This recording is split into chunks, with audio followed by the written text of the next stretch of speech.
ഞങ്ങളാരും വികസന വിരോധികളല്ല എന്ന് പറയുകയാണ് ഇവർ പരോക്ഷമായെങ്കിലും, അല്ലേ? വികസന വിരോധികളായി ജനങ്ങളുടെ മുൻപിൽ ഒരു തെരഞ്ഞെടുപ്പ് വർഷം അവതരിപ്പിക്കപ്പെടാൻ കോൺഗ്രസോ CPM-ഓ BJP-യോ തയ്യാറല്ല. ആരുടെ ഉപദേശപ്രകാരമാണ്, ആരാണ് ഈ ശ്രീധരനെ ഓഫീസ് തുറക്കാൻ അനുമതി നൽകിയത്?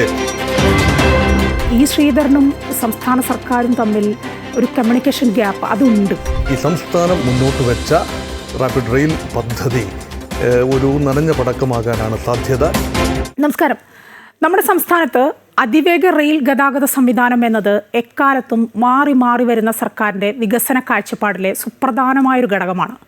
യാത്രാസമയം ഗണ്യമായി കുറയ്ക്കുക, മേഖലകളെ തമ്മിൽ ബന്ധിപ്പിക്കുക, തൊഴിൽ വിദ്യാഭ്യാസ അവസരങ്ങൾ വിപുലപ്പെടുത്തുക എന്നതൊക്കെയാണ് ഈ കാഴ്ചപ്പാടിൻ്റെ കേന്ദ്രബിന്ദു. പക്ഷേ കേരളത്തിൻ്റെ ഭൂമിശാസ്ത്ര ഘടനയും ജനസാന്ദ്രതയും കണക്കിലെടുത്ത് പരിസ്ഥിതി സൗഹൃദമായിട്ടായിരിക്കണം ഉയർന്ന വേഗതയിലുള്ള റെയിൽ സംവിധാനം എന്നതും വളരെ പ്രധാനമാണ്. കേരളയിൽ നടപ്പിലാകാതെ പോയതും ഈ പറഞ്ഞ ഘടകങ്ങളൊന്നും മാനിക്കാതെ പോയതുകൊണ്ടുകൂടിയാണ്. ഏതായാലും സംസ്ഥാനത്തിനായി 2 റെയിൽ പദ്ധതികളുടെ അനൗദ്യോഗിക പ്രഖ്യാപനങ്ങളും വാഗ്വാദങ്ങളും നിറഞ്ഞു നിൽക്കുകയാണ് ഇന്ന് അന്തരീക്ഷത്തിൽ. ഒരു വശത്ത് മെട്രോമാൻ ഇ ശ്രീധരൻ മുന്നോട്ട് വെച്ച അതിവേഗ റെയിൽവേ, മറുവശത്ത് സംസ്ഥാന സർക്കാർ മുന്നോട്ട് വെച്ച റാപ്പിഡ് റെയിൽ എന്ന RRTS. ഏത് പദ്ധതിക്കാണ് സാധ്യത? നാളെ കേന്ദ്ര ബഡ്ജറ്റ് കൂടിയാണ്, പരിശോധിക്കാം. എനിക്കൊപ്പം ഇപ്പോൾ ശ്രീ ഡോക്ടർ മോഹൻ വർഗീസ് ചേരുകയാണ്. സർ നമസ്കാരം. നമസ്കാരം. ശ്രീ മോഹൻ വർഗീസ്, സംസ്ഥാന സർക്കാർ പ്രഖ്യാപിച്ചിരിക്കുന്ന റാപ്പിഡ് റെയിൽ പദ്ധതിയേക്കാൾ അതിവേഗ റെയിൽവേയാണ് കേരളത്തിന് അനുയോജ്യമെന്നും ഇവ തമ്മിൽ വേഗതയിൽ വലിയ വ്യത്യാസമുണ്ടെന്നുമാണ് മെട്രോമാൻ ഇ ശ്രീധരൻ നമ്മളോട് പറഞ്ഞത്. അതിവേഗ റെയിൽവേയുടെ ശരാശരി വേഗത മണിക്കൂറിൽ 200 കിലോമീറ്ററിന് മുകളിലായിരിക്കുമ്പോൾ റാപ്പിഡ് റെയിലിൻ്റേത് കേവലം 70-75 കിലോമീറ്റർ മാത്രമായിരിക്കുമെന്നാണ് അദ്ദേഹത്തിൻ്റെ ഒരു അനുമാനം. അദ്ദേഹം പറയുന്നത് മെട്രോമാനെ പോലെ ഇന്ത്യൻ റെയിൽവേയെ തൊട്ടറിഞ്ഞൊരു വിദഗ്ധൻ്റെ വാക്കുകൾ അങ്ങനെ തള്ളിക്കളയാനാകുമോ? മെട്രോമാൻ ഇ ശ്രീധരൻ്റെ വാക്കുകളെ പൂർണ്ണമായി ആ അർത്ഥത്തിൽ തന്നെ എടുക്കേണ്ടതുണ്ട്. അതേസമയം there is an element of politics in it. അത് തള്ളിക്കളയാനാവില്ല. റെയിൽ ഗതാഗതം സുഗമമാകണം, കണക്ടിവിറ്റി, വളരെ സ്പീഡ് കണക്ടിവിറ്റി ഉണ്ടാവണം. അക്കാര്യത്തിൽ കേരളത്തിൽ എല്ലാ വിഭാഗം ഭരണ പ്രതിപക്ഷ ഭേദമന്യേ കൺസെൻസസ്, ഏകദേശം ഒരു ധാരണയുണ്ട്. അത് ഈ മഞ്ഞക്കുറ്റി ഇട്ട സമയത്ത്, അതായത് സിൽവർ ലൈൻ അല്ലെങ്കിൽ റെയിൽ പദ്ധതി അലസിപ്പോയതിന് പിന്നിൽ വേണ്ട ചിന്തയില്ലായിരുന്നു. അത് മാത്രമല്ല അശാസ്ത്രീയമായ അലൈൻമെൻറ്റും അശാസ്ത്രീയമായ ഒരു നടപടിക്രമങ്ങളും ഒരു തരം സമ്മർദ്ദത്തിലാക്കിക്കൊണ്ട്, ജനങ്ങളെ ആകെ കോൺഫിഡൻസിലെടുക്കാതെ വലിയൊരു വിഭാഗം ജനങ്ങളെ സമ്മർദ്ദത്തിലാക്കിക്കൊണ്ട് പിന്നെ വലിയ ബലം പ്രയോഗിച്ചുകൊണ്ടുള്ള ഒരു നടപടി, അത് മനുഷ്യനെ വല്ലാതെ വെറുപ്പിച്ചു. ഇതിൻ്റെ പ്രയോജനം എന്നത് തീർച്ചയായും ജനസൗഹൃദമായിരിക്കണം. അതുകൊണ്ടാണ് ഇപ്പോൾ സംസ്ഥാന ഗവൺമെൻറ് മുന്നോട്ട് വെച്ച പദ്ധതി എന്തുകൊണ്ട് വളരെ പെട്ടെന്ന്, അതായത് RRTS അല്ലേ, റാപ്പിഡ് സിസ്റ്റമാണ്, അതായത് റീജിയണൽ റാപ്പിഡ് ട്രാൻസിറ്റ് സിസ്റ്റമാണ്. ഇത് കേരളത്തിൻ്റെ എല്ലാ പ്രധാന നഗരങ്ങളെയും ബന്ധിപ്പിക്കുന്ന ഒരു പദ്ധതിയാണ്. ഇതിൻ്റെ ഒരു മാതൃകയായി എടുക്കുന്നത് ഇപ്പോൾ ഡൽഹി മീററ്റ് ലൈനാണ്. അതൊരു ചെറിയ ഹ്രസ്വ ദൂരമാണ്. ഇപ്പം ഇത്ര 580 കിലോമീറ്റർ ഒന്നും ദൂരമില്ല. കേരളത്തിൻ്റെ തിരുവനന്തപുരം മുതൽ കാസർഗോഡ് വരെയുള്ള 580 കിലോമീറ്റർ ദൈർഘ്യം വളരെ ദൈർഘ്യമേറിയ ഒരു പാതയാണ്. സാധാരണ ഒരു അർബൻ സെൻറ്റേഴ്സ് തമ്മിൽ, 2 അർബൻ സെൻറ്റേഴ്സ് തമ്മിൽ യോജിപ്പിക്കുന്ന ഒരു ട്രാൻസിറ്റ് പാത. അത് ഡൽഹി മാത്രമല്ല, ഡൽഹി മീററ്റ് മാത്രമല്ല, ഇപ്പം ഹൈദരാബാദിൽ നിന്നും പുറപ്പെടുന്ന ഒരു ശാഖയുണ്ട്. ഹൈദരാബാദിൽ നിന്നും ഒരു കുറച്ച് ദൂരത്തേക്കുള്ള ഒരു പാതയുണ്ട്. മദ്രാസിൽ നിന്നും തെക്കോട്ട് നീങ്ങുന്ന ഒരു പാതയുണ്ട്. ബാംഗ്ലൂരിൽ നിന്നും തെക്കോട്ട് നീങ്ങുന്നൊരു പാതയുണ്ട്. അപ്പം ഇങ്ങനെ ഉള്ള പാതയുണ്ട്. ഇപ്പം പ്രധാന നഗരങ്ങളുമായി ബന്ധപ്പെട്ട് ഇങ്ങനെയുള്ള പാതയുണ്ട്. പക്ഷേ കേരളത്തെ മൊത്തമായി ഒരു നഗരമായി കാണുക, ഇതാണ് സങ്കല്പം. കാരണം അത് ഒട്ടൊക്കെ ശരിയുമാണ്. കാരണം കേരളത്തിൻ്റെ ജീവിതമനുസരിച്ച് ഉത്തർപ്രദേശിലെയോ ബീഹാറിലെയോ മധ്യപ്രദേശിലെയോ പോലെയുള്ള ഗ്രാമങ്ങളല്ല കേരളത്തിലുള്ളത്. ഒരു semi urban mode of living ആണ് പൊതുവേ കേരളത്തിലുള്ളത്. ഈ വലിയ ഗ്രാമപ്രദേശങ്ങളെന്ന് പറയാൻ റെയിൽ കണക്ടിവിറ്റി അധികം ഇല്ലാത്ത സ്ഥലങ്ങൾ 2 ജില്ലകളേ ഉള്ളൂ. അത് ഇടുക്കി ജില്ലയും വയനാട് ജില്ലയുമാണ്. അത് ഭൂമിശാസ്ത്രപരമായ പ്രത്യേകത കൊണ്ട് അവിടെ റെയിൽ ട്രാഫിക് സുഗമമല്ല എന്നതാണ് സത്യം. അതേസമയം ശബരിമല റെയിൽ വരുന്നുണ്ട്. പത്തനംതിട്ട ജില്ലയുടെ ഭാഗങ്ങളിലൂടെ കടന്നു പോകുന്ന ശബരിമല റെയിൽ എന്നത് ഇൻ ദ പൈപ്പ് ലൈനാണ്. അത് റീച്ച് എങ്ങനെയാണ് വരേണ്ടത്, അത് അങ്കമാലിയിൽ നിന്നും പമ്പയിലെത്തുകയാണോ അതോ ചെങ്ങന്നൂരിൽ നിന്നും പമ്പയിലെത്തുകയാണോ എന്നതിനെക്കുറിച്ചാണ് ഇപ്പോൾ തർക്കം നിലനിൽക്കുന്നത്. അത് ഗൗരവമായി പരിഗണിക്കപ്പെടുന്നതുമാണ്. ഒരു പക്ഷേ ബഡ്ജറ്റിൽ എന്തെങ്കിലും ഒരു വക അതിനുവേണ്ടി ഇരുത്തിയാൽ നാളെ വരുന്ന ബഡ്ജറ്റിൽ ഒരു പക്ഷേ ഒരു പ്രപ്പോസൽ ഉണ്ടായേക്കാം. ഇനി തിരിച്ചു വരിക, സംസ്ഥാന ഗവൺമെൻറ് പറയുന്ന പദ്ധതി, എന്തുകൊണ്ട് സംസ്ഥാന ഗവൺമെൻറ് ബഡ്ജറ്റ് അവതരിപ്പിക്കുന്നതിൻ്റെ തൊട്ട് തലേ ദിവസം ഒരു രാഷ്ട്രീയ പ്രഖ്യാപനം പോലെ, ഒരു തെരഞ്ഞെടുപ്പ് കണ്ടുകൊണ്ടുള്ള രാഷ്ട്രീയ പ്രഖ്യാപനം പോലെ ഇത് പറഞ്ഞു എന്നതിൻ്റെ ബാക്ക്ഗ്രൗണ്ട് തിരക്കിപ്പോയാൽ നമുക്ക് മനസ്സിലാകും, ദീർഘകാലമായി ഈ ശ്രീധരനുമായി സംസ്ഥാന ഗവൺമെൻറ് ഒത്തുചേർന്ന് പോവുകയായിരുന്നു. മെട്രോമാൻ്റെ ടെക്നിക്കൽ എക്സ്പെർട്ടീസ് അല്ലെങ്കിൽ പ്രൊഫഷണൽ കോമ്പിറ്റൻസ് അല്ലെങ്കിൽ അറിവ് ഉപയോഗിച്ചുകൊണ്ട് സംസ്ഥാനത്തിന് കേന്ദ്രവുമായി ഭംഗിയായി സംസാരിക്കാനാവുമെന്ന നിഗമനത്തിൽ നിന്നുകൊണ്ടാണ്. അത് എങ്ങനെയോ വേണ്ട രീതിയിലുള്ള ട്രാക്ഷൻ ലഭിച്ചില്ല. കേന്ദ്ര റെയിൽവേ മന്ത്രാലയം ഈ ശ്രീധരനും സംസ്ഥാന ഗവൺമെൻറ്റും ചേർന്ന് ഉള്ള ഒരു നീക്കത്തിന് പച്ചക്കൊടി കാട്ടിയില്ല. അപ്പോൾ ഇതാ ഈ ശ്രീധരൻ സമാന്തരമായി ഒരു ഓഫീസ് സ്ഥാപിച്ചുകൊണ്ട്, അതായത് കേന്ദ്ര ബഡ്ജറ്റ് വരുന്ന ഫെബ്രുവരി 1 ശേഷം 2-ാം തീയതി പൊന്നാനിയിൽ അദ്ദേഹത്തിൻ്റെ വസതിയോട് ചേർന്ന് ഒരു ഓഫീസ് സ്ഥാപിച്ചുകൊണ്ട് അതിനെ DPR നുള്ള തയ്യാറെടുപ്പുകൾ, അപ്പോൾ ഏതാനും മാസങ്ങൾക്കുള്ളിൽ തന്നെ 3 മാസത്തിനുള്ളിൽ തന്നെ DPR തയ്യാറാക്കാനാവും എന്ന ശുഭപ്രതീക്ഷയാണ്. അദ്ദേഹം മുന്നോട്ട് വയ്ക്കുന്ന പദ്ധതി സംസ്ഥാന ഗവൺമെൻറ് മുന്നോട്ട് വയ്ക്കുന്ന റാപ്പിഡ് റെയിൽ അല്ലെങ്കിൽ RRTS പദ്ധതിയിൽ നിന്നും ലേശം വിഭിന്നമാണ്.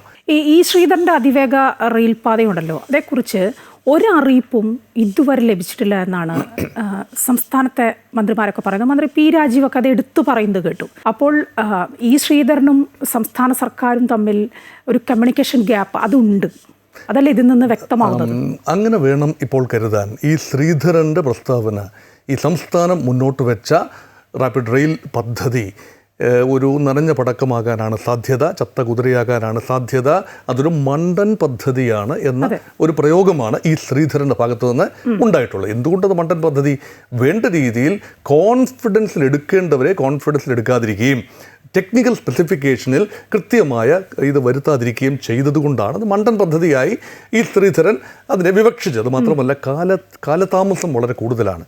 ഈ ശ്രീധരൻ പറയുന്നത് 5 വർഷത്തിനുള്ളിൽ കംപ്ലീറ്റ് പണി തീർത്ത് കയ്യിൽ തരാമെന്നാണ് അദ്ദേഹത്തിൻ്റെ ആത്മവിശ്വാസം. 8,500 കോടി മുതൽ 1,00,000 കോടി വരെ തുകയാണ് ഈ ശ്രീധരൻ പ്രൊജക്റ്റ് ചെയ്യുന്നത്. അതുകൊണ്ട് ഈ ശ്രീധരന് കൃത്യമായ ഒരു ചില കണക്കുകളും പ്രൊജക്ഷൻസും ഉണ്ട്. ബഡ്ജറ്റ് അവതരണം വരാൻ പോകുന്നേ ഉള്ളൂ, ഇനിയിപ്പോൾ മണിക്കൂറുകൾ ബാക്കിയുണ്ട്. അതിനു മുമ്പ് 2 ദിവസം മുമ്പ് തന്നെ മെട്രോമാൻ വാർത്താ സമ്മേളനം നടത്തുന്നു, അതിവേഗ റെയിലിനെ കുറിച്ച് സംസാരിക്കുന്നു. അതിന് DPR തയ്യാറാക്കുന്നതിനായി പൊന്നാനിയിൽ ഓഫീസ് തുറക്കുമെന്നും ശ്രീധരൻ പറയുന്നു. അതേസമയം ഇത്തരം കാര്യങ്ങൾ സംസ്ഥാന സർക്കാരുമായി കൂടിയാലോചിച്ചിട്ട് വേണ്ടേ അദ്ദേഹം മുന്നോട്ട് നീങ്ങാൻ? അതാണ്, തീർച്ചയായും കൂടിയാലോചനകൾ വേണം. ഇത് കേന്ദ്രമാണ്. ഇപ്പം ഇത് 2 പദ്ധതികൾ തമ്മിൽ, ഒന്ന് കേന്ദ്രത്തിൻ്റെ, ഈ ശ്രീധരൻ പറയുന്ന റെയിൽവേ മന്ത്രാലയവുമായി ബന്ധപ്പെട്ട് പേപ്പർ വർക്ക് ചെയ്യേണ്ട പദ്ധതിയാണ്.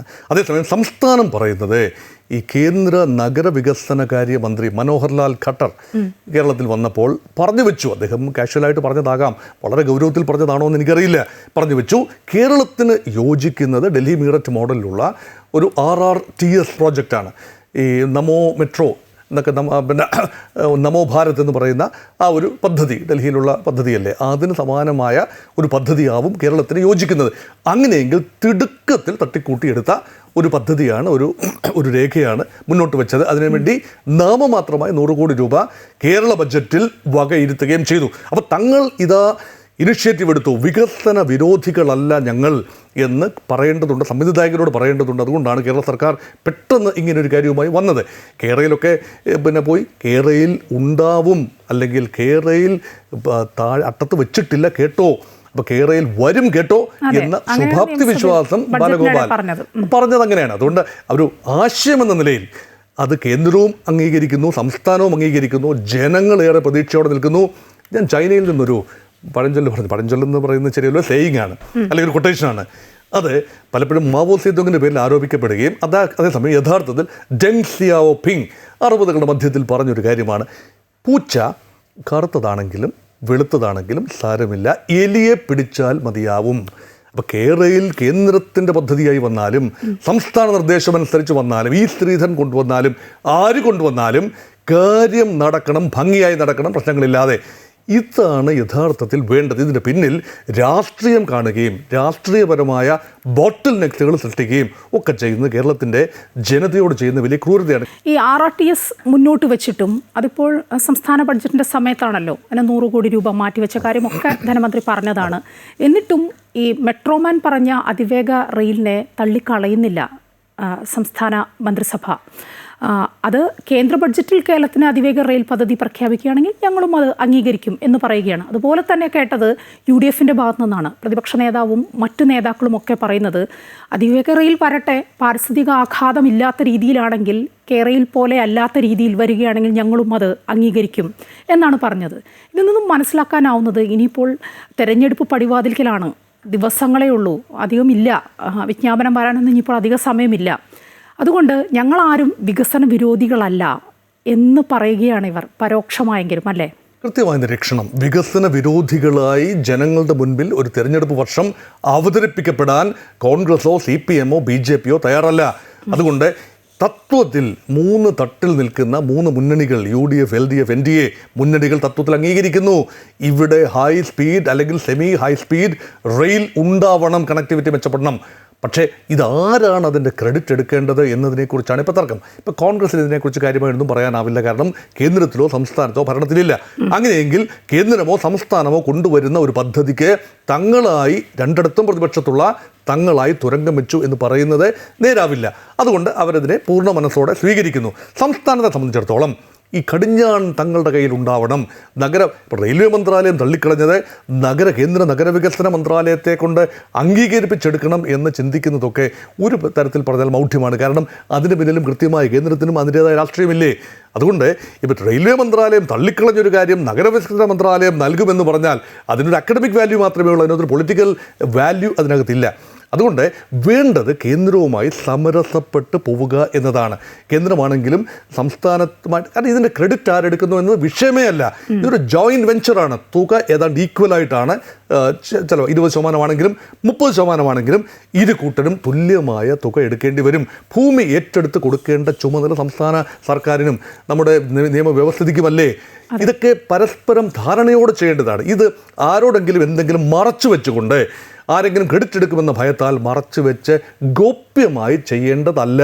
ഈ ശ്രീധരനെ കേന്ദ്രവും സംസ്ഥാനവും കോൺഫിഡൻസിൽ എടുത്തുകൊണ്ട് അദ്ദേഹത്തിൻ്റെ എക്സ്പെർട്ടീസ് ഇന്നത്തെ നിലയിൽ ഈ ശ്രീധരനേക്കാൾ, വ്യക്തി എന്ന നിലയിൽ ഈ ശ്രീധരനേക്കാൾ മികച്ച ഒരാളെ കണ്ടെത്താനാവില്ല. ശരി, ഈ അതിവേഗ റെയിൽ പദ്ധതി ഉണ്ടല്ലോ, ഇതിന് തുടക്കമിട്ടത് CPM തന്നെയല്ലേ? 2010 ജപ്പാൻ വിദഗ്ധർ നടത്തിയ ഒരു പഠന റിപ്പോർട്ട് അത് പ്രകാരം അതിവേഗ റെയിൽ കേരളത്തിൽ പ്രായോഗികമാണെന്നും ജനങ്ങളത് ആവേശത്തോടെ സ്വീകരിക്കുമെന്നും കണ്ടെത്തിയിരുന്നു. ആ പഠന റിപ്പോർട്ടൊക്കെ അങ്ങനെയായിരുന്നു. അതിൻ്റെ അടിസ്ഥാനത്തിൽ 2016 ആയപ്പോൾ മെട്രോമാൻ തന്നെ ഈ പദ്ധതിയുടെ ഒരു വിശദമായ റിപ്പോർട്ട് സമർപ്പിക്കുകയുണ്ടായി, ഒരു DPR ആയിട്ട്. പക്ഷേ വലിയ ചെലവ് വരുമെന്നും അത് കാരണം സംസ്ഥാനത്തിന് ഇതുമായി മുന്നോട്ട് പോകാനാവില്ല എന്നും പറഞ്ഞ് സർക്കാർ ഈ പദ്ധതിയിൽ നിന്നും പിന്മാറുകയാണ് ഉണ്ടായത്. എന്നിട്ടാണ് കേരയിൽ പദ്ധതിയുമായി മുന്നോട്ട് പോകുന്നത്. അങ്ങനെയും സംഭവിച്ചിട്ടുണ്ട്. ഇത് സമാന്തരമായ ട്രാക്കിൽ സഞ്ചരിക്കുന്ന നിരവധി പദ്ധതികളാണ് നമ്മുടെ മുന്നിലുള്ളത്. അതിൽ പല ട്രാക്കുകളും ഉപയോഗശൂന്യമായി അല്ലെങ്കിൽ അത് കാലഹരണപ്പെട്ട് മാറ്റിവെച്ചു.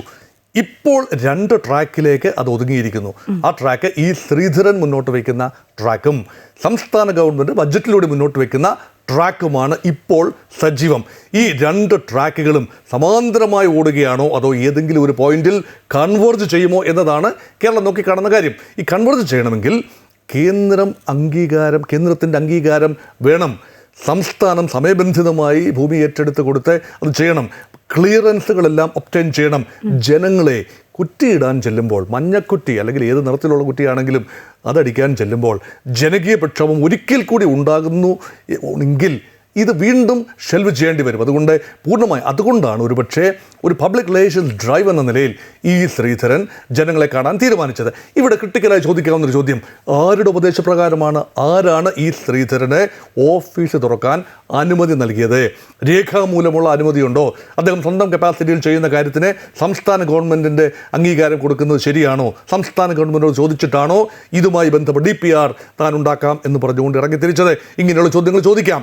ഒരുപക്ഷെ മൗനാനുവാദം കേന്ദ്രത്തിൻ്റെ ഭാഗത്തെ വിശദീകരണം ആവശ്യമില്ലാത്ത, ഇൻട്രഡക്ഷൻ ആവശ്യമില്ലാത്ത ഒരാളല്ലേ ഈ ശ്രീധരൻ. അദ്ദേഹത്തെ ഒരു രാഷ്ട്രീയ നേതാവായിട്ടോ BJP-കാരനായിട്ടോ കാണാനാവുമോ?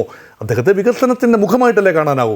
അതുകൊണ്ട് അദ്ദേഹത്തിന് ഒരു പക്ഷേ ഒരു പൈലറ്റ് സ്റ്റഡിക്കുള്ള അനുവാദം കേന്ദ്രം വാക്കാൽ നൽകിയിട്ടുണ്ടാകും.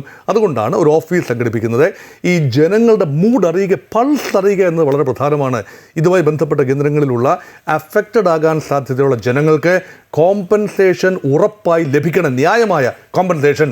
അവരുടെ ഭൂമി അന്യാധീനപ്പെട്ട് പോകുന്നില്ല എന്ന് ഉറപ്പുവരുത്തണം. അതുമാത്രമല്ല, കേരളത്തെ നെടുക പിളർന്നുകൊണ്ട്, മുൻപ് വന്നൊരു പ്രശ്നം ഇതാണ്, കേരളത്തെ നെടുക പിളർന്നുകൊണ്ട് ഭൂമിയിലൂടെ ഒരു കാര്യം പോകുമ്പോൾ, ഇപ്പം മലനാട്, ഇടനാട്, തീരപ്രദേശം എന്ന 3 മേഖലയല്ലേ ഉള്ളത് കേരളത്തിന്. ഇത് മലനാട്ടിൽ നിന്ന് തീരപ്രദേശത്ത് വരാൻ സാധിക്കാത്ത രീതിയിൽ കിലോമീറ്ററുകളോളം സഞ്ചരിച്ചുകൊണ്ട് അണ്ടർപാസിലൂടെയും ഓവർബ്രിഡ്ജിലൂടെയും ഒക്കെ വരേണ്ട ഗതികേട് വരാതെ, ഇത് തൂണിൻ്റെ പുറത്ത് പോകുമ്പോൾ ഒരു ബുദ്ധിമുട്ടുമില്ലാതെ തൂണും തുരങ്കവും മാത്രമായ ഒരു പദ്ധതിക്ക് കാര്യമായ എതിർപ്പുണ്ടാകാൻ സാധ്യതയില്ല. അവിടെയാണ് എത്ര പോയിന്റ്. ഇനി ആകെയുള്ള വിഷയം എന്താ? ഹൈ സ്പീഡാണ്, അല്ലെങ്കിൽ സെമി ഹൈ സ്പീഡാണ്. ശ്രീധരൻ പറയുന്നത് സെമി ഹൈ സ്പീഡ് റെയിൽ പദ്ധതിയാണ്. സംസ്ഥാനം പറയുന്നത് അത് ഹൈ സ്പീഡ് എന്നാണ് പറയുന്നത്. റാപ്പിഡ് എന്ന് പറയുമ്പോൾ അതിനെ വിവക്ഷിക്കുന്നത് എത്ര സ്പീഡ് എന്നുള്ളത് ഒരു തർക്ക വിഷയമാണ്. പരമാവധി സ്റ്റേഷനുകൾ കുത്തി നിറയ്ക്കാനാണ് എങ്കിൽ ഒരു പക്ഷേ ഈ പറയുന്ന സ്പീഡൊന്നും കിട്ടില്ല.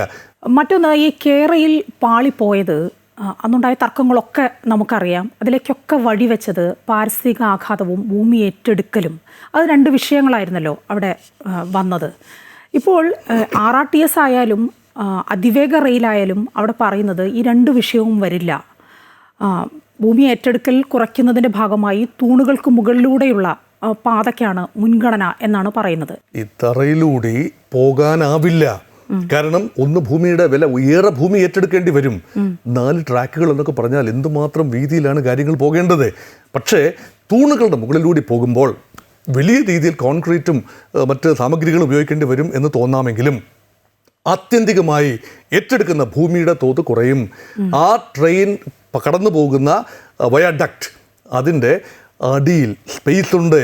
അത് കൊമേഴ്ഷ്യൽ സ്പേസായി ഉപയോഗിക്കാം, ലിവിങ് സ്പേസായി ഒക്കില്ല എങ്കിൽ പോലും അവിടെ ആ ഒരു ഇക്കണോമിക് ആക്ടിവിറ്റിക്ക് വേണ്ടി അത്രയും സ്പേസ് ഉപയോഗിക്കാം. കേരളത്തിന് തെക്ക് മുതൽ വടക്ക് വരെയുള്ള സ്പേസ് വളരെ ഫലപ്രദമായി ഉപയോഗിക്കാൻ കഴിയും എന്നതാണ്. അപ്പം ന്യായമായ വില കിട്ടുന്നിടത്തോളം ആളുകൾക്ക് ബുദ്ധിമുട്ടുണ്ടാകേണ്ട കാര്യമില്ലല്ലോ. പക്ഷേ ഇവിടെ ഏകപക്ഷീയമായി നിർബന്ധപൂർവ്വം അടിച്ചേൽപ്പിക്കുന്നു എന്ന പ്രതീതിയാണ് ഈ സിൽവർ ലൈൻ പദ്ധതി അല്ലെങ്കിൽ കെയറെയിൽ പദ്ധതി ഇംപ്ലിമെൻ്റ് ചെയ്യാനുള്ള നോട്ടം, അല്ലെങ്കിൽ ആ DPR സർവേ ഒക്കെ നടത്തിയ സമയത്തൊക്കെ ഏത് ധിക്കാരപരമായി, അഹങ്കാരപരമായി അതുമായി ബന്ധപ്പെട്ട ഉദ്യോഗസ്ഥന്മാർ പെരുമാറി.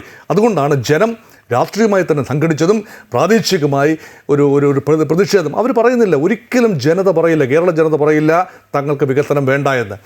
ഇടതുപക്ഷങ്ങൾ ഭരിക്കുന്ന കേരള സർക്കാർ ഒരുപക്ഷെ നന്ദിഗ്രാമിലും സിംഗരൂരിലും സംഭവിച്ചത് ഓർക്കുന്നുണ്ടാവും. കാരണം CPM-ൻ്റെ അടിത്തറ തന്നെ ഇളകിയത് ഒരു വ്യവസായ ഹബ്ബ് എന്നുള്ള നിലയിൽ നന്ദിഗ്രാമിനെയും സിംഗരൂരിനെയും കണ്ടതുകൊണ്ടാണ്. അത് നല്ല കാര്യമാണ്, പുരോഗമനപരമായ തീരുമാനമാണ്. ടാറ്റയുടെ നാനോ മാനുഫാക്ചറിങ് കമ്പനി, നാനോ കാറുകളുടെ, അതുപോലെ ഒരു കെമിക്കൽ ഹബ്ബ് തുടങ്ങുന്നു. ഇത് 2ഉം നല്ല കാര്യങ്ങളാണ്. പക്ഷേ അവിടെയുള്ള ലോക്കൽ ജനതയെ, കർഷക ജനതയെ, കൃഷിഭൂമിയെ എങ്ങനെയാണ് അവർ കണ്ടത്? അതുകൊണ്ട് വികസനത്തിൻ്റെ പേര് പറഞ്ഞ് ഇടതുപക്ഷങ്ങൾക്ക് വികസനത്തിൻ്റെ പേര് മാത്രം പറഞ്ഞുകൊണ്ട് നിർബന്ധപൂർവം കൈക്കരുത്തിൻ്റെ പേരത്തെ ആളുകളുടെ സമ്മതമില്ലാതെ ഭൂമി ഏറ്റെടുക്കാനുള്ള ശ്രമം നടത്തിയതിൻ്റെ തിരിച്ചടിയാണ് അടിത്തറ പോലും ഇല്ലാത്ത രീതിയിൽ ബംഗാളിലും ത്രിപുരയിലുമൊക്കെ CPM-ഉം ഇടതുപക്ഷവും തകർന്നടിഞ്ഞത്. ഏത് റെയിൽ പദ്ധതി ആയാലും അതിനൊരു നിക്ഷേപ സംവിധാനം വേണം, ഇൻവെസ്റ്റ്മെൻറ്റ് വേണം. അതിപ്പോൾ ഈ പറയുന്നത് RRTS-ൻ്റെ കാര്യത്തിൽ സർക്കാർ പറയുന്നത് ഡൽഹി മാതൃകയിൽ കേന്ദ്ര സംസ്ഥാന സർക്കാരുകൾ 20% വീതം മുടക്കും. ബാക്കി 60% തുക അന്താരാഷ്ട്ര ഏജൻസികളിൽ നിന്ന് വായ്പയായി കണ്ടെത്തും. ഇങ്ങനെയാണ് പറഞ്ഞത്. അല്ലെങ്കിലേ വായ്പയാണ്, ഖജനാവ് ശൂന്യമാണ്. VD സതീശൻ പറഞ്ഞ പോലെ തന്നെ പൂച്ചവെറ്റ് കിടക്കുന്ന ഖജനാവാണ് നമ്മുടെ. അവിടെയാണ് ഈ പറയുന്നത് ഇനിയും വായ്പ എടുക്കുക 60%. ഒപ്പം അത് മാറ്റി നിർത്താം, വായ്പ എടുക്കുമായിരിക്കും. മറ്റൊന്ന് 20% സംസ്ഥാന സർക്കാർ മുടക്കുക. 20% പോയി 2% പോലും മുടക്കാനാവാത്ത ഒരു സർക്കാരാണ് ഇപ്പോൾ നിലവിലുള്ളത്. ആ സർക്കാരാണ് ഇത്രയേറെ പ്രഖ്യാപനങ്ങൾ കഴിഞ്ഞ ദിവസം ഇവിടെ നടത്തിയതും അതൊക്കെ നമ്മൾ കണ്ടതാണ്. അതുകൊണ്ട് ഇതൊക്കെ നടപ്പിലാവാൻ പോകുന്ന കാര്യമാണോ? RRTS വാഗ്ദാനം നൽകുന്നതിന് പ്രത്യേക ചിലവൊന്നുമില്ലല്ലോ. പ്രഖ്യാപനം നടത്തുന്നതിനും കാര്യമായ ചിലവൊന്നുമില്ല. അത് നടത്തിവെച്ചു. പക്ഷേ ഉട്ടോപ്യൻ എന്ന് ആദ്യം തോന്നുന്ന പല കാര്യങ്ങളുമാണ് ഈ പിന്നീട് മാനവരാശി നേടിയെടുത്തത്. ഒരു ആശയം എന്ന നിലയിൽ അങ്ങനെയാണ്. കയ്യിൽ നയാ പൈസ ഇല്ലാതെ തുടങ്ങുന്ന പല കാര്യങ്ങളാണ്. കാര്യങ്ങൾ പിന്നീട് അത് റോളപ്പ് ചെയ്ത് വരുന്ന ഒരു കാര്യമാണ്. കൃത്യമായി പറഞ്ഞാൽ കേരളത്തിൻ്റെ സഞ്ചിത കടം ഇടതുപക്ഷ സർക്കാർ 2016 അധികാരത്തിൽ വരുമ്പോൾ ഏതാണ്ട് ഈ 1.53 ലക്ഷം കോടിയായിരുന്നു. അതിപ്പോൾ 6 ലക്ഷം കോടിയായി മാറിയിരിക്കുന്നു. പൊതുകടമാണ്, സഞ്ചിത കടമാണ്, നാളിതുവരെയുള്ള കടമാണ്. അതുകൊണ്ട് 10 വർഷം കൊണ്ട് സമ്പാദിച്ചെടുത്ത കടമെന്ന് പറയുന്നത് ഏതാണ്ട് 4.5 ലക്ഷം കോടിയുടെ കടം സമ്പാദിച്ചു വെച്ചു. ഇപ്പോൾ കിഫ്ബി വഴിയുള്ള കടമെടുപ്പ് അതൊക്കെ മൊത്തം കടമെടുപ്പിൻ്റെ പരിധിക്കുള്ളിൽ കൊണ്ടുവരണമെന്ന കേന്ദ്ര നയത്തെ നഖശികാന്തം പല്ലും നഖവും ഉപയോഗിച്ചുകൊണ്ട് എതിർക്കുന്ന സംസ്ഥാന സർക്കാർ കൂടുതൽ ബാധ്യതകളിലേക്ക് നീങ്ങുന്നു. പക്ഷേ ഇവിടെ കേന്ദ്രത്തിൻ്റെ അനുമതി കൂടി ഉള്ളതുകൊണ്ട് അനുവദനീയമായ പരിധിയിൽ നിന്നുകൊണ്ടുള്ള കടമെടുപ്പ് അതൊരു പക്ഷേ അടുത്ത സർക്കാർ UDF സർക്കാരാണ് വരുന്നതെങ്കിൽ അവർ, അല്ലെങ്കിൽ LDFിൻ്റെ തുടർ സർക്കാർ തിരുവനന്തപുരം ഹബ്ബാക്കിക്കൊണ്ട് എന്തെങ്കിലും കാര്യം നൽകാനുള്ള ധാർമ്മികമായ ചുമതല ഭാരതീയ ജനതാ പാർട്ടിക്കും കേന്ദ്രം ഭരിക്കുന്ന നരേന്ദ്രമോദി സർക്കാരിനുമുണ്ട്. അത് നിസ്സംശയം പറയാം. പക്ഷേ വലിയ സമ്മാനപ്പൊതിയുമായിട്ടൊന്നുമല്ല മോദി തിരുവനന്തപുരത്ത് വന്നത്. അത് ആളുകളെ കണ്ടു, നന്ദി പറഞ്ഞു, നല്ല കാര്യം. അതുകൊണ്ട് സ്വാഭാവികമായ പ്രതീക്ഷ എന്ന് പറയുന്നത് തിരുവനന്തപുരത്തിൻ്റെ കണക്ടിവിറ്റി, അത് റെയിൽ കണക്ടിവിറ്റി ആകാം, അല്ല എങ്കിൽ സീപോർട്ടിൻ്റെ കണക്ടിവിറ്റി ആകാം, ട്രേഡ് കണക്ടിവിറ്റി ആകാം. വിഴിഞ്ഞത്തിൻ്റെ അടുത്ത ഘട്ടം തുടങ്ങിക്കഴിഞ്ഞു. അതിൻ്റെ ഒരു ദ്രുത ചലനത്തിനുള്ള എന്തെങ്കിലും ഉപാധികളാകാം. അതുമാത്രമല്ല കേരളത്തിൻ്റെ റിസോഴ്സസ്. ഇപ്പോൾ മറ്റൊരു കോറിഡോറിനെ കുറിച്ച് സംസ്ഥാന സർക്കാർ പറഞ്ഞല്ലോ, ഒരു റെയർ എർത്ത് കോറിഡോർ ട്രിവാൻഡ്രം, അതായത് വിഴിഞ്ഞം ചവറയാണല്ലോ, ചവറ നീണ്ടകര ബെൽറ്റ് ആണല്ലോ. മാരാരിക്കുളം മുതൽ ചവറ വരെ നീണ്ടു കിടക്കുന്ന ആലപ്പുഴ ജില്ലയുടെയും കൊല്ലം ജില്ലയുടെയും ബെൽറ്റാണ് കരിമണൽ. കരിമണൽ എന്ന് പറഞ്ഞാൽ കേരളത്തിൻ്റെ സമസ്ത പ്രശ്നങ്ങളുടെയും സാമ്പത്തിക പ്രശ്നങ്ങളും പരിഹരിക്കാൻ വളരെ ശാസ്ത്രീയമായി ഖനനം ചെയ്തെടുത്താൽ കരിമണൽ ഖനനത്തിലൂടെ കഴിയും. അത്രയ്ക്കധികം ധാതു നിക്ഷേപമാണ് കേരളത്തിൻ്റെ ചെറിയൊരു ഭാഗത്തുള്ളത്. അതുകൊണ്ട് അത് കോറിഡോറായി എടുത്തുകൊണ്ട് അത് കൊച്ചി വരെ നീളുന്ന രീതിയിൽ 3 പോർട്ടുകളെ അല്ലെങ്കിൽ 2 പോർട്ടുകളെ ബന്ധിപ്പിക്കുന്ന കരിമണൽ അല്ലെങ്കിൽ റെയർ എർത്ത് കോറിഡോർ അതേക്കുറിച്ച് സംസാരിക്കുന്നു. അപ്പോൾ ഇപ്പോൾ കേരളത്തിലെ രാഷ്ട്രീയക്കാർ ഇടതു വലതു ഭേദമന്യേ കേരളത്തിലെ രാഷ്ട്രീയ നേതൃത്വം വികസനത്തെക്കുറിച്ചും കണക്ടിവിറ്റിയെക്കുറിച്ചും ഇൻഫ്രാസ്ട്രക്ചറിനെ കുറിച്ചും, അല്ല സംവരണത്തെക്കുറിച്ച് മാത്രമല്ല, അല്ലെങ്കിൽ ഡോളിങ്ങിനെ കുറിച്ചല്ല, ക്ഷേമ പെൻഷനെ കുറിച്ച് മാത്രമല്ല, അതൊക്കെ വോട്ട് കിട്ടുന്ന കാര്യമാണ്. വികസനവും വോട്ടാക്കി മാറ്റാൻ കഴിയും എന്ന് UDFും LDFും BJPയും ഒരുപോലെ ചിന്തിക്കുന്നിടത്താണ് കേരളത്തിൻ്റെ ഭാവി ഭദ്രമാണ് എന്ന് ചിന്തിക്കേണ്ടി വരുന്നത്. അതിൽ എത്രത്തോളം രാഷ്ട്രീയം കുറച്ചു കൊണ്ടുവരാമോ അത്രത്തോളം നല്ല. അതുകൊണ്ട് കേന്ദ്ര ബഡ്ജറ്റിൽ തീർച്ചയായും രാഷ്ട്രീയമെങ്കിൽ രാഷ്ട്രീയം കേരളത്തിന് വേണ്ടി ഒരു റെയിൽ പദ്ധതി, ശബരി റെയിൽ പദ്ധതിയാണ് കൃത്യമായി വരുമെന്ന് ഞാൻ കരുതുന്നത്. അതെങ്ങനെയാണ് വരുന്നത് എന്ന് കൃത്യമായി പറയാനാവില്ല. അതോടൊപ്പം തന്നെ ഈ കണക്ടിവിറ്റി ഉൾപ്പെടുന്ന ഒരു സമഗ്ര റെയിൽ പദ്ധതിയുടെ ഒരു ചെറിയ തുക, ടോക്കൺ തുകയെങ്കിലും അലോട്ട് ചെയ്തേക്കും. പ്രത്യേകിച്ച് കേരള ബഡ്ജറ്റിൽ ഇത് കൊണ്ടുവരുമ്പോൾ ഇടതുപക്ഷത്തിന് പൂർണ്ണമായി ക്രെഡിറ്റ് പോകും എന്നതുകൊണ്ട് കേന്ദ്രത്തിനും ഇക്കാര്യത്തിൽ ജാഗരൂകമായ ഒരു സമീപനം എടുക്കേണ്ടി വരും. ആത്യന്തികമായി കൂടുതൽ ക്രെഡിറ്റ് കിട്ടാൻ സാധ്യത കേന്ദ്രത്തിന് തന്നെയാണ്. കാരണം കേന്ദ്രം കൊണ്ടുവരുന്ന പദ്ധതിയാണ് അംഗീകരിക്കപ്പെടുന്നതെങ്കിൽ ശ്രീധരൻ്റെ നേതൃത്വത്തിൽ സംസ്ഥാന മനസ്സോടെയെങ്കിലും അത് അംഗീകരിക്കുകയും കേന്ദ്രത്തിന് അതിൻ്റെ മേജർ ക്രെഡിറ്റ് കിട്ടുകയും ചെയ്യുന്ന രീതിയിൽ ഒരു ബഡ്ജറ്റ് കൊണ്ടുവരാൻ കേന്ദ്ര ധനമന്ത്രി ശ്രമിക്കുമെന്ന് തന്നെയാണ് ഞാൻ കരുതുന്നത്. ശരി, ഒരു അതിവേഗ റെയിലോ അല്ലെങ്കിൽ പേര് മാറി വേറെ ഏത് തരത്തിലായാലും നല്ല രീതിയിലുള്ള ഒരു റെയിൽ പദ്ധതി അത് നമ്മൾ പ്രതീക്ഷിക്കുന്നുണ്ട്. ഒപ്പം താങ്കൾ പറഞ്ഞതുപോലെ തന്നെ വിഴിഞ്ഞം അനുബന്ധ വികസനവും നാളത്തെ ബഡ്ജറ്റിൽ നമ്മൾ പ്രതീക്ഷിക്കുന്നു. മറ്റൊന്ന് എയിംസ് ആണ്. എയിംസ് പ്രതീക്ഷിക്കുന്നുണ്ടോ താങ്കൾ? All India institute of medical science അത് ലോങ് ഓവർ ഡ്യൂ ആണ്. അത് എവിടെയാണ് ഒരു എയിംസ്? അത് സുരേഷ് ഗോപിയാണ് എയിംസ് എന്ന വാക്ക് ഏറ്റവും കൂടുതൽ തൃശ്ശൂർ MP ആണ് പറഞ്ഞത്. അത് അദ്ദേഹത്തിൻ്റെ മണ്ഡലമായ തൃശ്ശൂർ വരുമോ അതോ മറ്റേതെങ്കിലും സ്ഥലത്തേക്ക് വരുമോ? ഇത് കാര്യമായി തിരുവനന്തപുരത്തേക്ക് തന്നെ വരാൻ സാധിക്കുമോ? അദ്ദേഹം തന്നെ പല ജില്ലകളുടെയും പേര് പറഞ്ഞു കഴിഞ്ഞു. അതാണ് ജനത്തിന്റെ സംശയം. ഇത് എല്ലാവരും വല്ലാതെ മോഹിക്കുന്നു, കൊതിക്കുന്നു. ആ ഒരു പ്രഖ്യാപനം ഈ എയിംസ് എന്ന രൂപത്തിൽ ആണോ അതോ മറ്റെന്തെങ്കിലും മെഡിക്കൽ ഹെൽത്ത് റെജിമെനുമായി ബന്ധപ്പെട്ട കാര്യമാണോ കേന്ദ്രത്തിന് പ്രഖ്യാപിക്കും. തിരഞ്ഞെടുപ്പാണിത്. അതുകൊണ്ട് തമിഴ്നാടിനും കാര്യമായൊരു പാക്കേജ് പ്രതീക്ഷിക്കുന്നു. കേരള പാക്കേജായി 24,000 കോടിയുടെ പാക്കേജ് ലഭിക്കുമെന്നാണ് കേരളം പ്രതീക്ഷിക്കുന്നത്. പക്ഷേ കേന്ദ്രമാണ് ബഡ്ജറ്റിലൂടെ പ്രഖ്യാപിക്കേണ്ടതാണ്. നികുതി വരുമാനം, തനത് നികുതി വരുമാനമൊക്കെ കൂട്ടിയെടുക്കാൻ, തനത് വരുമാനം കൂട്ടിയെടുക്കാൻ സംസ്ഥാന സർക്കാരിന് കഴിയില്ല എന്ന് വീണ്ടും വീണ്ടും ഉറപ്പായി. കഴിഞ്ഞ സംസ്ഥാന സർക്കാരിൻ്റെ കണക്കനുസരിച്ച് പറയുന്നത് തങ്ങൾ തനത് വരുമാനം ചെറിയ തോതിലെങ്കിലും കൂട്ടി എന്നാണ്. പക്ഷേ GST വരുമാനം തന്നെയാണ് ഇപ്പോഴും വൻ തുകയായി നിൽക്കുന്നത്. അതിൽ വരുമാന വർധന ഉണ്ട് താനും. അപ്പം GST റെജിമിലേക്ക് കയറി 2.2% മാത്രമാണ് കേന്ദ്ര വിഹിതമായി 15ാം ധനകാര്യ കമ്മീഷൻ്റെ കണക്കനുസരിച്ച് കിട്ടുന്നത്. കേരളത്തിന് ജനസംഖ്യ കൂടിയിട്ടില്ല. അതുകൊണ്ട് ജനസംഖ്യ കൂടിയ സംസ്ഥാനങ്ങളിൽ കൂടുതൽ വിഹിതം കിട്ടുന്നു, സ്വാഭാവികമാണ്. അതിലെന്തെങ്കിലും കോമ്പൻസേഷൻ, ആ രീതിയിലുള്ള എന്തെങ്കിലും നീക്കുപോക്കുകൾ ഒരു ഫെഡറൽ അമിറ്റി എന്ന നിലയിൽ കേന്ദ്ര സർക്കാർ ബഡ്ജറ്റിലൂടെ കൊണ്ടുവരുമോ എന്നുകൂടി നോക്കേണ്ടതുണ്ട്. അതായിരിക്കും ദൂരവ്യാപകമായി നമുക്ക് നേട്ടമുണ്ടാക്കുന്ന കാര്യം. അല്ലാതെ കൃത്യമായ ഒരു പ്രോജക്റ്റ്, 1-2 പ്രോജക്റ്റുകൾ എന്നതിനേക്കാൾ കൂടുതൽ വിഹിതത്തിൽ വർധന വരുത്തുന്ന എന്തെങ്കിലും ഒരു നീക്ക് ബഡ്ജറ്റിലൂടെ കൊണ്ടുവരാനാവുമോ, ഇൻഡയറക്റ്റ് ആയിട്ടെങ്കിലും എന്നത് നമ്മുടെ ആലോചനാ വിഷയമാണ്. വളരെ നന്ദി ശ്രീ മോഹൻ വർഗീസ്. ഒന്നേയുള്ളൂ, കേരളത്തിൻ്റെ ഭൂമിശാസ്ത്രഘടനയും ജനസാന്ദ്രതയും കണക്കിലെടുത്തുകൊണ്ട് ഏത് ഗതാഗത സംവിധാനത്തിനും ജനം എതിരാവില്ല. എല്ലാ രാഷ്ട്രീയ മത്സരങ്ങളെയും അവർ തള്ളിക്കളയും. പക്ഷേ പരിസ്ഥിതി സൗഹൃദമായിരിക്കണം എന്ന് മാത്രം. അങ്ങനെയൊന്ന് പ്രാവർത്തികമാകുമെന്ന് നമുക്ക് പ്രതീക്ഷിക്കാം.